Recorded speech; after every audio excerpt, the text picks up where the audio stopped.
Hey everybody, John Gay here, Executive Director of the John Quincy Adams Society, coming to you from Washington, D.C. Wanted to talk today about foreign policy internships. If you're interested in a work in the foreign policy space, particularly the national security space, this is intended to be a great start for you at understanding how this space works and how to land an internship within it. So here's an outline of what we're going to go through today. First, how to make an internship work for you and how to think about how an internship is going to fit into your career. Second, how you should apply for an internship, some insights about the application process and about planning ahead so that you can apply when you've got the best odds. Third, where you should apply. We're going to take a tour of a lot of the different entities within the foreign policy internship space, hopefully alert you to some opportunities that you might not have been aware of. Fourth, how to land the internship. I'll talk a little bit about some of the tips and tricks for making your application stand out, and then also how to interview well. And then finally, how to make the most of an internship once you land it. So, how can you really take advantage of your time in Washington, D.C., or wherever else you may be in order to really help that advance your career? So, first, the question you need to answer before you start looking for internships is what are you trying to get out of it? What is the internship for in general and for your career? Some really basic things that you might not be thinking about for an internship because you're probably looking at it saying, okay, I want to do this really cool work at this really cool place. And that's great if you can get that opportunity, but there are a lot of soft skills that you're going to develop through these opportunities, especially if you don't have a lot of prior work experience, that'll make you a stronger candidate for future jobs. So, for example, you'll be gaining experience in an office environment. You'll be gaining experience on a particular issue or maybe gaining a new skill set. And by doing that, you're also going to demonstrate that you have the ability to master new issues, to pick up new skills. It'll give you a lot of things that you can be talking about in future interviews for jobs, things you can put on your resume, write in your cover letter. And that's not just the accomplishments that you might achieve while you are interning, but also some of the challenges that you dealt with, giving you some really concrete examples, because that's a really hot thing in interviews now called behavioral interviews that I'll talk a bit more about later. Now, what all of this is doing, what an internship is doing on your resume, is it is reducing uncertainty for your future employers. If you think about it from the hiring side, and I've hired people to be interns, I've hired people to be my employees. Hiring is risky.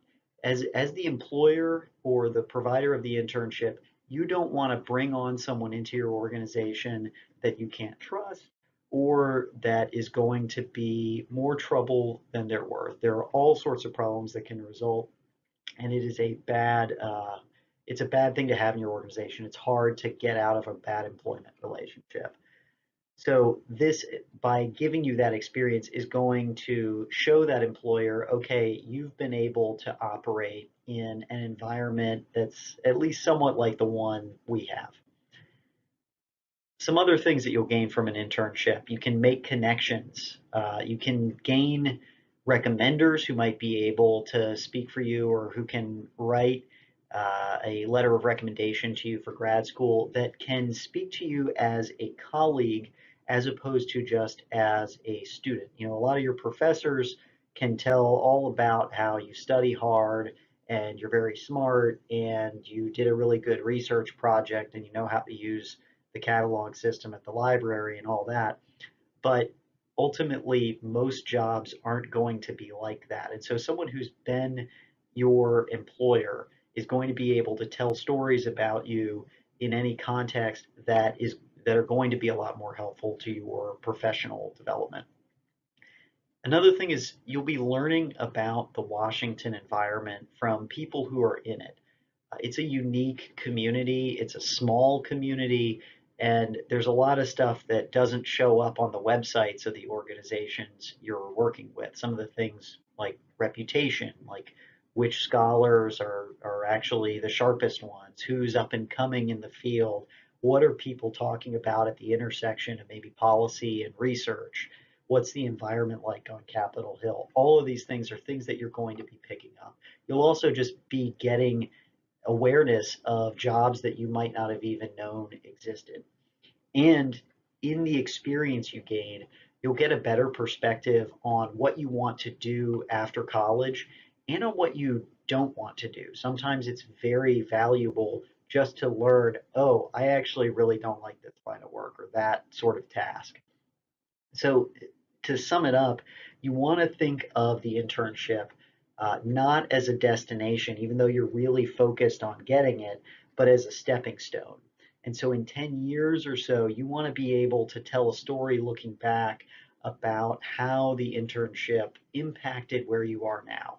And that's not necessarily going to be a straight line story where you got the internship, you got the job at the same place right immediately after that, and all the skills that you learned then directly apply to all the things you learned later. But it at least should be moving you forward or teaching you where you don't want to move forward anymore. So, how about the application process for an internship?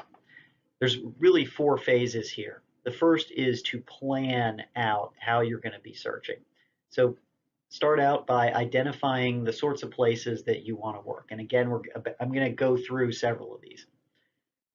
Next, build a spreadsheet or a document that has all the opportunities you're looking at and the requirements for the application, the link to the application, and most importantly, the deadline. And you'll probably want to sort it on that sheet by the deadline so that you can see things as they're coming up. You want to build a template for an application, something generic that you can reshape to fit particular opportunities. And I'll talk more about that later after we've gone through some of the different organizations. And what's really important to staying ahead of the game on your internship search is to block off regular time that you're actually able to honor. So if you look at your schedule and you say, well, I could get up an hour earlier and work on it on Monday mornings, and you know that you won't actually do that, that's way less valuable. 3 hours of that time blocked off that you're not going to do is worth less than 30 minutes, maybe even 30 minutes every other week that you actually will fulfill. So think about when you're fresh, when you're able to put in some work on this, and just build that into your schedule. Now, when are internship applications typically due? The typical internship that you think about in DC is the summer internship. And applications for that are usually going to come up in the midwinter into the early spring. If you're still looking at places in the March, April, May region, that's getting a little late, and you will have missed out on some opportunities with some earlier application deadlines. In general, the earlier application deadlines are often some of the best places, and they move those deadlines up so early because they want to get a chance to look at some of the top candidates before they're all taken. One thing to flag is if it's an internship that is a path to a security clearance, where that's something that's required for the internship that they'll be providing, that they'll be putting you through that process. This is primarily intelligence community internships. You're likely going to be applying 8 to 12 months in advance, but it is worth the wait. So definitely take a look at those, keep those on your radar. Spring and fall internships are also worth considering. They are often much less competitive than the summer internship market because there are fewer people in Washington trying to intern. One way that you can make this work with your academic plans is to see if your school has a Washington semester program where you can take some classes or a program that you can effectively get some transfer credit through. Spring and fall internships tend to be a bit more flexible on your hours in order to accommodate this. And then you want to find the opportunities that you actually want to apply for. So a good place to start is the John Quincy Adams Society newsletter. Hopefully you're all already subscribing. I'll put a link in the video description. And we're always curating that list of fresh internship opportunities so that you can get some of the best ones, and we're filtering out a lot of what might be junk. We build that list primarily from a couple of key job boards in our field. Global Jobs is really my favorite. Also, Idealist, which is a bit more NGO focused, and Daybook, which is more toward Capitol Hill lobbying, political advocacy stuff. And of course, there's USA Jobs. You can also look at the websites of the institutions that you're interested in. Not all of the internship opportunities out there are going to go on job boards, especially from some of the smaller, less developed think tanks. And also just keep an eye out in your day to day for people, researchers, thinkers, entities that you encounter in the news, in your own academic work, or in the footnotes of any of the JQA learning modules you might be doing with your chapter. And then you're going to want to build a mix of applications, not just applying to top tier, really well known opportunities. Of course, you should do that, but you also want to have almost like a safety school, some backup opportunities that are at less well known places in less prestigious roles, that are giving you greater odds of landing an internship during that period. And one way to do that, to get those better odds, is to try some less well-known functions within an organization. So, for instance, in the think tank world, everybody wants to be the research assistant, or the person who is doing all the cool writing and working directly with the scholar every day. But there are a lot of other roles at think tanks, things like communications, getting the research out there, development, which is fundraising basically, event planning. There's a lot of different functions beyond those. There's some IT stuff, for example, and those are going to get fewer applicants typically. I know at least one person in my network was telling me how they got a big full to the brim amount of applicants for their research internships and got only 8 or 9 applications for a social media internship that he said was actually going to be a lot more plugged into the advocacy that the organization was engaged in. The skills that you can pick up in some of those skill roles in places like think tanks can end up being more portable than the research that might be a very particular research project tied to a very particular grant or funder that is just really at that one place. Also, you should be thinking of alternatives beyond just interning. Again, you want to think of the internship as a stepping stone in that story, and that might not be the best thing that you can put in that spot. So, some classic things that you can do, for example, during a summer, of course, you can work. You can do some intensive language study through some of the programs that enable you to do that. You could do a study abroad. You could do a summer semester that's going to let you get ahead on your credits. And once you've started making your applications, you want to work your connections. So talk to your professors, for one, about the different places that you're looking at, especially those who are involved in political science or international relations and who are conducting policy relevant research. They're the ones who are most likely to be plugged in. You can talk to us here at JQA National. We're always happy to talk to you about the opportunities you're looking at, maybe let you know about some new things that we're seeing.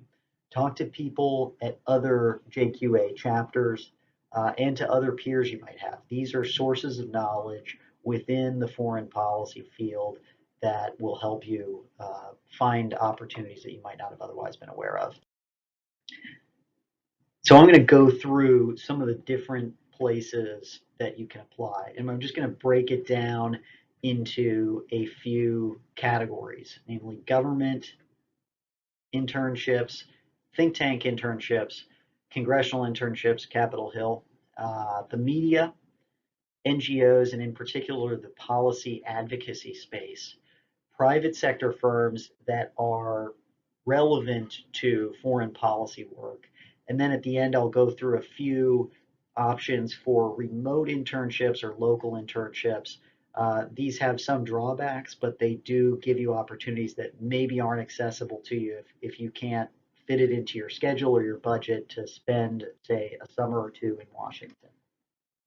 And again, as you're looking at this, make sure that you're building out a real portfolio of applications, that you're getting kind of those safety school places. You wouldn't just apply to Harvard if you want to go to college. Similarly, you won't just apply, say, to Brookings if you want to work in a think tank, or to the State Department if you want to work in foreign policy in the government. When people talk about government internships, often the first thing they'll mention is USA Jobs. It is an awful website. I'll tell you, it's not the worst government job website, but it's among the worst. Uh, Look at the student opportunities and recent graduate opportunities categories. You can use some search terms like the word international to help you filter down the opportunities, because there's just going to be a zillion of them in there. But a lot of stuff is poorly categorized or not tagged well. So it's often good to just get on there and start looking. Another thing to flag: security clearances. If you can get a security clearance through an internship, do it. Absolutely do it. As I mentioned earlier, it often has a pretty long timeline. You've got to apply way, way, way ahead of when you actually want to start the internship. But once you're in, it gives you very strong prospects with that organization in particular, because it's a huge investment to give somebody a security clearance. And even if you're at another organization, it's if they require a clearance there, having had a clearance shows that you're someone who it's a less risky bet to get cleared. But definitely have a backup for this. One time when clearances really do tend to back up is when there's been an inauguration recently, a new presidential administration. These tend to really mess up the clearance process because there's a lot of people coming in. But again, this is really worth tens of thousands of dollars. So it's an opportunity to, if you can get that clearance, it's something you should really take. One thing I would flag, by the way, about this is the process will not be able to move forward when you're abroad. Needless to say, if you're looking at an internship with the CIA and you're doing a study abroad in Russia, you don't want to be getting emails that say, hey, come work with the CIA. Here's our progress on your application with the CIA. Speaking of that, let's go through some of these categories. Intelligence community, the internships there are very tough to get, very opaque hiring process, and that's both at the internship and the career level, but they are very, very strong for future hiring at a lot of different organizations. They're often paid internships. There are often specialty hiring programs that you can take advantage of. Some that are focused on different minority communities, some that are focused on technical skills like computer science or knowledge about in other STEM areas. And there are other programs that will have a work study component. Um, One thing to note, the CIA sometimes has a summer and semester kind of obligation that they're looking for. So that's easier to fit in earlier in your college career when you have more flexibility. I would also encourage you to look at some of the less famous but still massive members of the greater intelligence community, the Defense Intelligence Agency, the National Security Agency, and NGA, which is the National Geospatial Intelligence Agency. It's not NGIA, it's NGA. They work a lot with imagery, with looking at the physical components of the Earth, of the structures built on it from an intelligence perspective. There's a great website that you can look at for a lot of these less famous agencies called intelligencecareers.gov. Uh, those are where you will find the worst job websites on the planet. They are very hard to work with, but again, it's worth it, and that's reducing the number of people that you're competing with in applications. State Department internships. There are three main tracks. The Virtual Student Foreign Service, which I'll go into later, it's a remote program, regular internships, and the Pathways program. So the regular track is unpaid, but it includes some really cool stuff like opportunities to serve in U.S. embassies abroad. It's more like what a typical foreign service officer is going to do. The Pathways program is paid and is geared toward bringing people into the civil service side of state, so not foreign service officers. So this is things like passport offices, administrative roles, some program support stuff. These are often eligible for non-competitive hiring at the end of your intern term, but I would flag that it's not necessarily as good of a springboard if you're trying to really have a high policy impact career. Another thing that you can look at to get a leg up on a State Department internship is to talk to the diplomat in residence for your region. Just Google it, diplomat in residence. They have them all over the country, typically at universities. They are State Department employees who are out there to raise awareness and encourage people to apply to State Department careers. The Department of Defense, again, just be looking at USA jobs, look at contractors that serve DoD, and I would flag some smaller opportunities. They're a bit more rare, but they're very interesting. The professional military education space in Washington, there's the National Defense University and the National Defense University Foundation. There are a number of other organizations that provide education to military officers as they're moving forward in their careers, very much like what you get in a master's or PhD program in security studies. And so if you're working with the researchers and professors there, it's very policy relevant work. Some other national security bodies that you should be looking at that are engaged in foreign policy and national security that you might not think of off the top of your head. Of course, the Department of the Treasury does a whole lot of work with the rise in the use of sanctions and concerns about terrorist financing and illicit financial flows. They've become a bigger and bigger player in the national security space. There are also some elements of the other agencies that have an international aspect to them or a security aspect. So, of course, the Department of Homeland Security, the Department of Energy, which, as you probably know, handles the U.S. nuclear weapons program, the USAID, CFIUS, the USTR, the Department of Commerce. A lot of these other places are worth a look. I'll break down think tanks into a few different categories, and I've got long lists of think tanks on these slides that are worth pausing the video and taking a look at on your own time. But some categories here. One is the government adjacent think tanks, including especially the federally funded research and development centers. These are think tanks that are very closely tied to government projects. They don't function in the same way as traditional think tanks and are a lot closer to the US government. So I'd really recommend them if you're thinking of federal roles. Next is there's a big family of generally foreign policy focused think tanks. I've got a lot of them here. I'd particularly highlight the Center for the National Interest, a great strategic realist oriented think tank. It's a little smaller. I'm one of its less distinguished alums, so I'm somewhat biased in this matter. There are also think tanks that are focused on more general research, and so they'll have a foreign policy component, but they will also have a domestic policy research component. Brookings is the famous example of this, kind of a center-left think tank. Heritage, the Heritage Foundation is another, the Center for American Progress, New America. These are some of the big name brands. And then there are specialty think tanks and sub-elements within think tanks that focus in on some very narrow subject. So an example is the Kennan Institute at the Wilson Center, which is another great place if you're interested in Russia policy. The Middle East Institute, National Bureau of Asian Research. There are a lot of organizations that do advocacy and or research on nuclear weapons, proliferation, issues like that. Some issues that I think a lot of people think about with think tanks is ideological alignment. Some of these general interest think tanks have fairly clear ideological branding. All think tanks are officially nonpartisan, but that doesn't mean that their scholars and the tone of their research is oriented in one party's direction or another.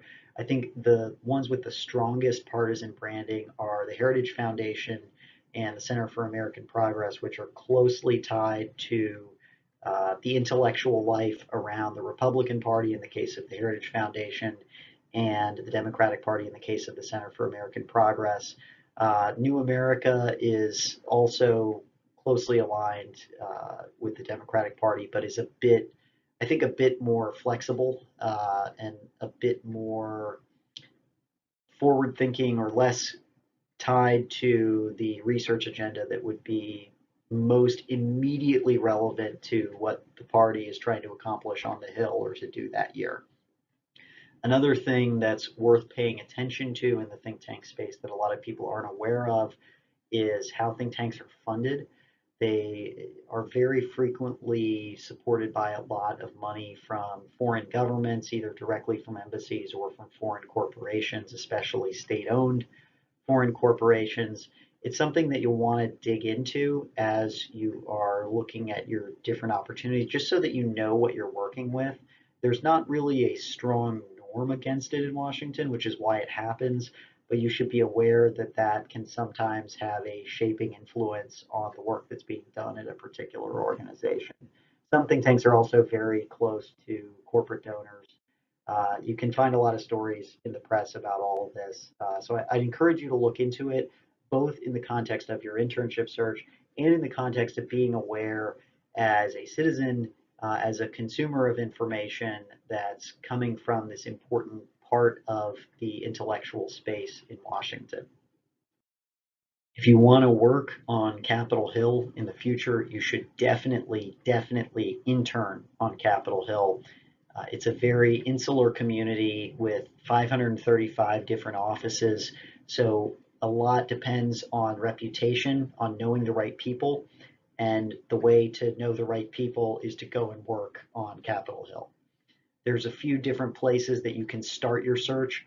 One, of course, is the offices of members that you're interested in working with. Look at their website, look at where they list their internship opportunities.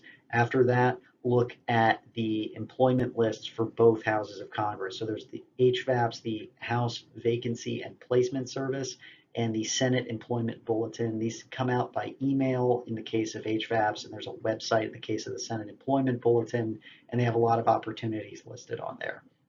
There are really three different ways that you can work for a member of Congress.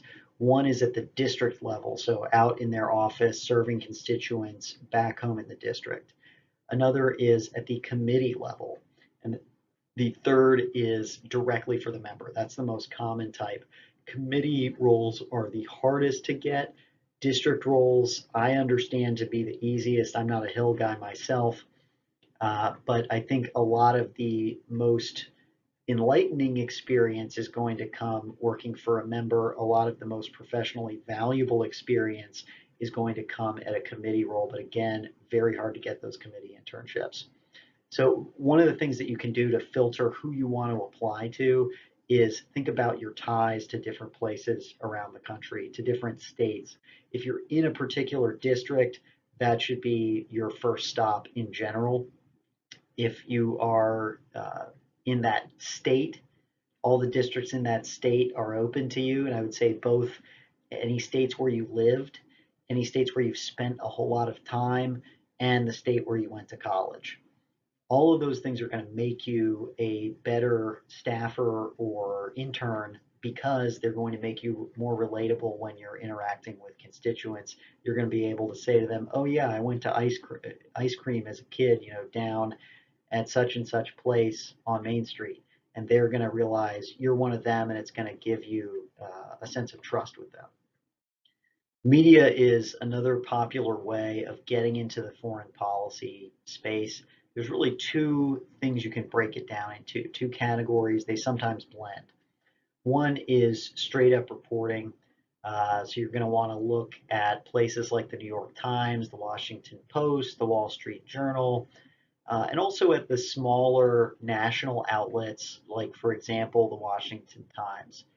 There are also specialty outlets within the foreign policy space and the national security space, and what's called the trade press, which is very different from the media you see day to day. It's focused on providing highly specialized information to professionals within a field. So, for example, I had a friend who was a journalist for a publication that very closely followed rule changes and legislation related to taxes, and tax lawyers paid top dollar for access to his reporting and the reporting of his colleagues. Those are great places to break into the media field, and they get a lot less attention than some of those bigger names. Some examples of that in our space that I would highlight are things like Defense News, Military Times, Defense One. Outlets like that are going to get you in the national security conversation. Another field within the foreign policy media is analysis. For the ones that are specifically focused on foreign policy or that do a lot of foreign policy coverage, I'd highlight five.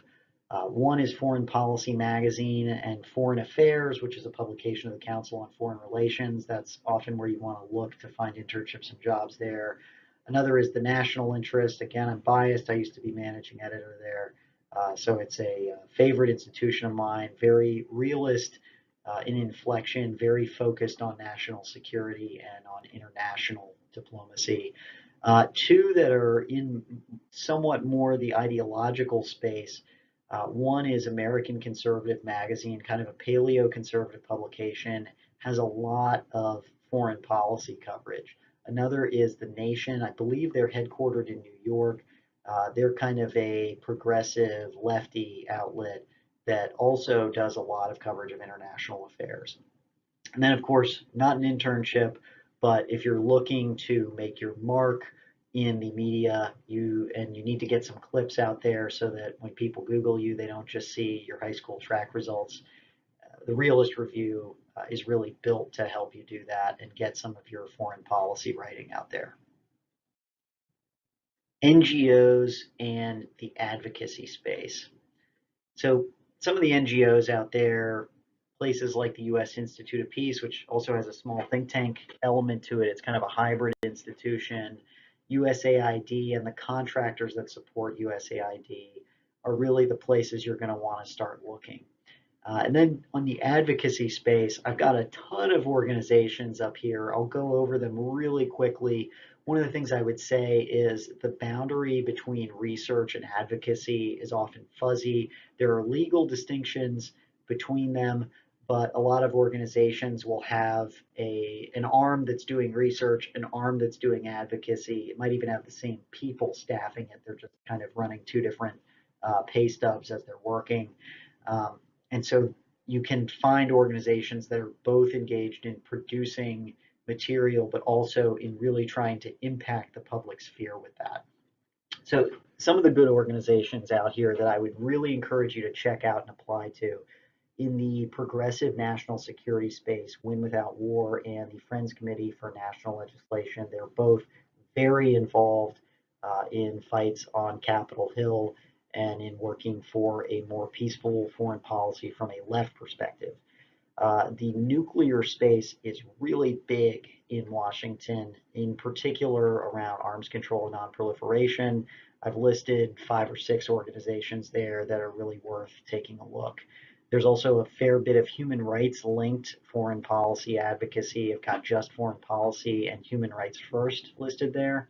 There's an interesting organization also on the left called Rethink Media that teaches a lot of these other organizations how to do public advocacy through the media, through communications really effectively. It's a very cool organization. I would definitely urge you to check it out. The Project on Government Oversight is another that I would look at. In addition to Open the Government, these are both focused on transparency in national security affairs. So they're very plugged into some policy issues that might not get a lot of press, issues with contracts, issues with corruption, issues with excessive secrecy. They're doing a lot of really interesting and important work. There's also a pair of taxpayer organizations. I'll admit I don't know too much about these other than that they engage in the national security space. They're typically working for getting better bang for your buck in the defense budget, hunting down waste, bad budgeting practices, things like that. On the right, I would highlight Defense Priorities. It's an organization that's doing a lot of advocacy and education around a more restrained foreign policy from a right-leaning perspective. On the left, in addition to Win Without War and the Friends Committee, Foreign Policy for America and National Security Action have been doing a lot of advocacy from the Democratic side in the foreign policy space lately, and they're worth a look. People don't often think of the private sector as a way to get into the foreign policy space, but actually there is a lot of work being done by private companies that is very relevant to national security. Uh, these organizations, if you end up with them, you can often have strong odds of getting a job coming off of the internship. There's a lot of flexibility in these fields. Some of the bigger consulting firms are going to have you bouncing from project to project, so they're great early in your career to get experience with a lot of different kinds of work and a lot of different organizations. They'll often have a federal and a commercial practice, so if you decide you're not interested in the government stuff, it gives you a way out. And they can often be a great path to get a security clearance. Um, some of the places that you'll want to look in general, just companies that are playing in the place you want, in the space you want to work. So you can pull up lists of top contractors for DoD, for state, for the intelligence community, and work from there. Some of the main really large players are the big four accountants and the big three consulting firms.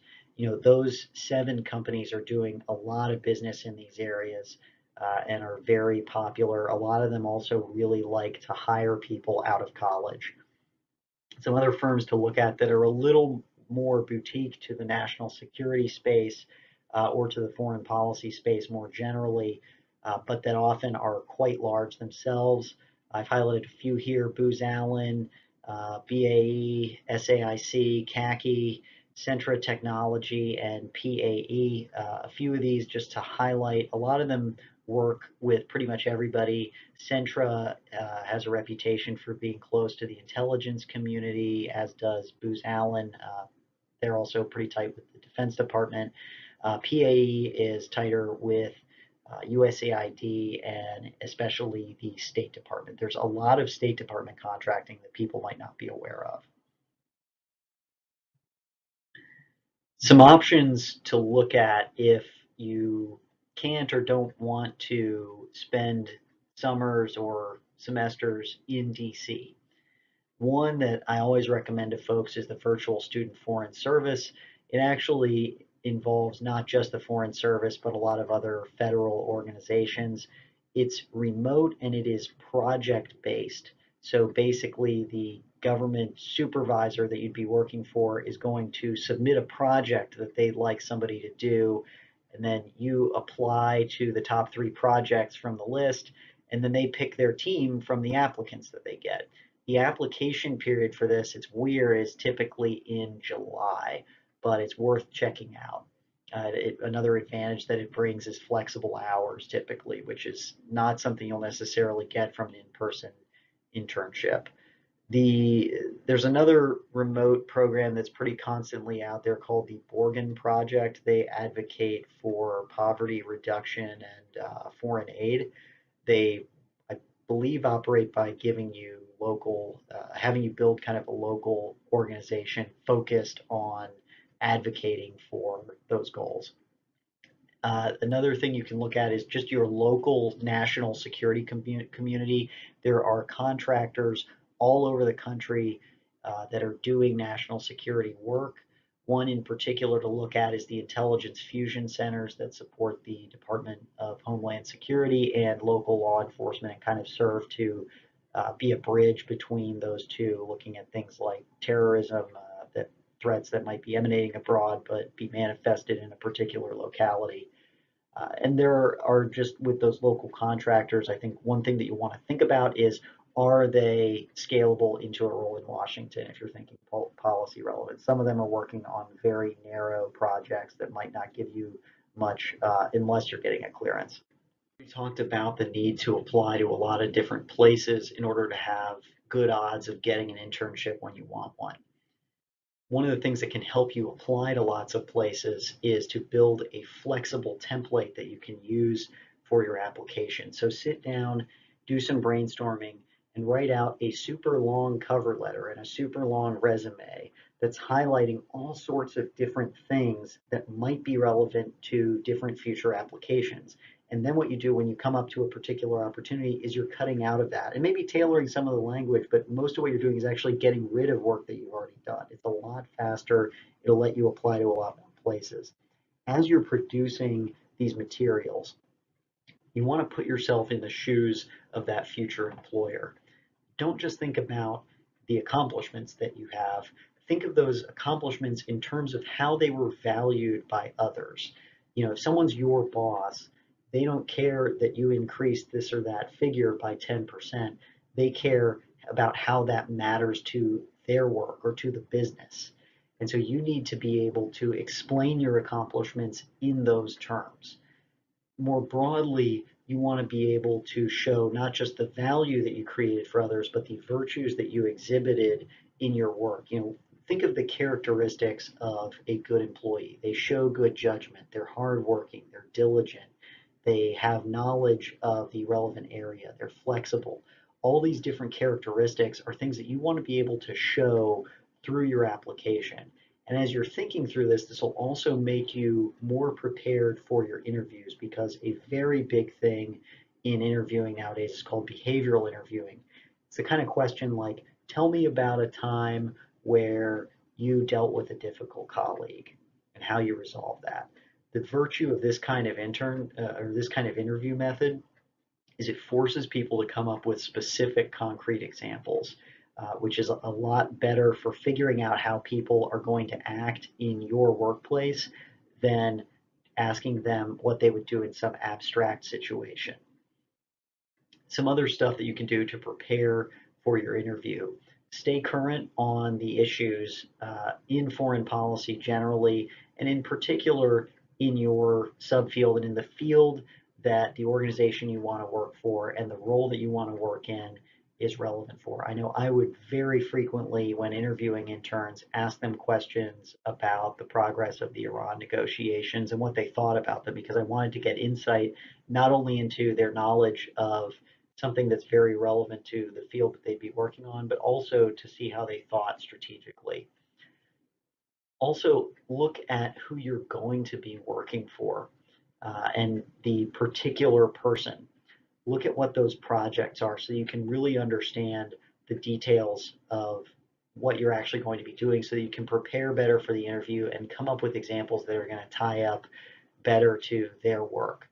One of the things that's really helpful in scouting people in the foreign policy space, a whole lot of people are on Twitter, so you can see a rather unfiltered perspective on how they're thinking, what they're working on, what makes them tick. A whole video about how to really capitalize on an internship once you've got it. And maybe I will someday, but just a few quick pointers for the moment.